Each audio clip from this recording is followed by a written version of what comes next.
বন্ধুরা দেখো, আমাদের গোপালকে নিয়ে ভিডিও বানালাম, বানানো হয়ে গেছে। এবার আমরা গোপালকে মন্দিরে মানে সিংহাসনে বসিয়ে দেব। বসাও। এইগুলো কি খাবার? এত খাবার কার জন্য? গোপালের জন্য বানানো হয়েছে। গোপাল খাবে।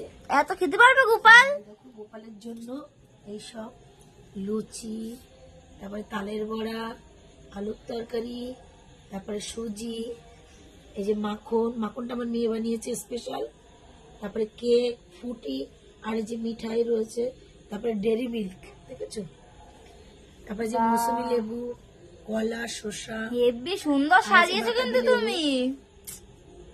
ওফ, কি লাগছে। না গো, আমি সাজাইনি, এটা আমার মেয়ে সাজিয়েছে। যেটা সত্যি সেটাই বলা ভালো। না, সুন্দর লাগে। কেমন হয়েছে কমেন্টে জানাবে তোমরা সকলে। এই দেখো গাইস, সাজানোটা কেমন হয়েছে আর আমাদের গোপালের খাবারের আয়োজনটা কেমন হয়েছে তোমরা অবশ্যই কমেন্ট করে জানাবে। আমাদের ছোট্ট গোপাল রান্না করতে চিল্লাচ্ছে আর গোপাল চিল্লাচ্ছে। এই দেখো গাইস, আমাদের বাবু বসে পড়েছে। বাবু, ছোট বাবু। এই যে আমাদের খাবার বাবুর। বাবু, তাড়াতাড়ি খেয়ে নাও, ঠিক আছে?